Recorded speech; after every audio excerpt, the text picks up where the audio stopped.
নমস্কার, সবাই কেমন আছেন? রীতা লাইফস্টাইলে সবাইকে স্বাগত জানাই আবার একটা নতুন ভিডিওতে।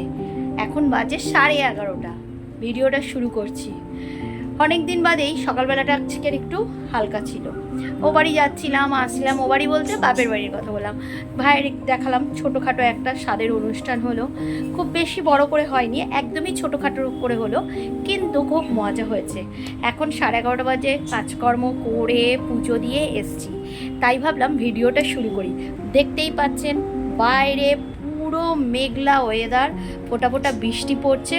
ওয়েদার খুব ভালো, কিন্তু এই মেঘলা থাকলে এই সকালবেলার দিকে ভালো লাগে না। ওয়েদারটা খুব ভালো, গরমও না ঠান্ডাও না, মিষ্টি একটা হাওয়া দিচ্ছে, খুব ভালো লাগছে। কিন্তু যেহেতু মেঘলা, জামা কাপড় শোকানোর অসুবিধা, এটা একটা বড় বাজে জিনিস। এছাড়া বৃষ্টিটা আমার খুব ভালো লাগে, দারুণ লাগে। সকালের দিকটা নয়, দুপুরের পর থেকে হলে বেশ মজা লাগে, জামা কাপড় টাপড় শুকিয়ে যায়। আর সকালবেলা তো সবারই কাজকর্ম থাকে। চলুন, এবার সকালে তো চিয়া সিড খেয়ে নিয়েছি, এখন একটু কাবলি ছোলা এনেছি খাবো বলে। কাবলি ছোলাটা খাই, তারপরে কি রান্না বান্না হয় দেখা যাক। আজকের ঠান্ডা ঠান্ডা ওয়েদারে কি করা যায়। কাবলি ছোলাটা আগে এই যে নিয়ে এসছি, অল্প একটুই এনেছি। খাওয়া দাওয়াটা এবার করে নিই। চিয়া সিডটা খাই তো, সেই জন্য সকালে অনেকটা পেটটা ভরাই থাকে। এখন এই স্নান করে পুজো দিয়ে এসছি, হালকা একটা খিদে পাই এই 11:30 12টার সময়। সেই সময় ওই জন্য আমি কী করি, সকালে রুটির সাথে যে টিফিনটা বানাই, তার সাথে যে খাবারটা বানাই রুটি দিয়ে খাওয়ার জন্য, সেইটা কিছু একটা থাকলে, যেরকম ছোলার ডাল, ঘুগনি, একটু কাবলি ছোলা। আজ তাই কাবলি ছোলা বানিয়েছিলাম, সেটাই খেয়ে নিলাম। খেয়ে দিয়ে এখন একটু ফোন দেখছি। আমি লক্ষ্মীমন্ত বউ কিনা জানি না, কিন্তু সংসারের সব কাজগুলো করে নিজের জন্য একটু সময় বের করে নিই, নিজের মতন ভালো থাকার চেষ্টা করি। তাই জন্য ভাবলাম অনেকটাই কাজ আমার হয়ে গেছে, এখন শুধু দুপুরের রান্নাটা বাকি আছে। তাই জন্য ভাবলাম একটু শুয়ে বসেই নিই। সব সময় কি কারোর কাজ করতে ভালো লাগে? আমি আমার মতন করে নিজেই কাজগুলো কিন্তু সব সময় করে নিয়ে তারপরে সময়টা নিজের মতন করে কাটাই।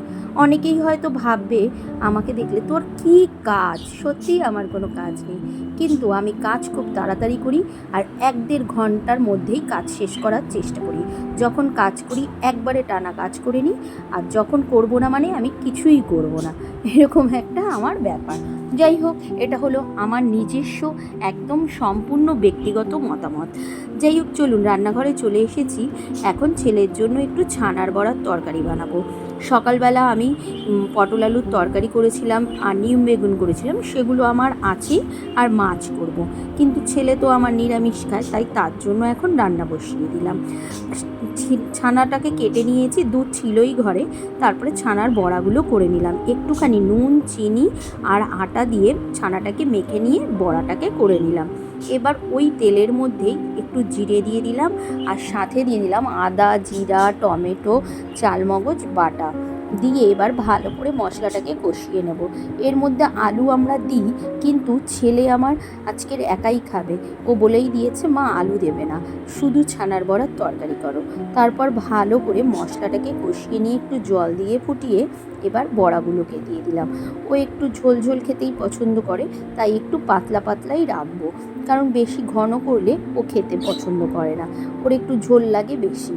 এবার যখনই ভালো করে ফুটে আসলো, সাথে একটু চিনি দিয়ে দিলাম আর একটু গরম মশলা দিয়ে নামিয়ে নিলাম।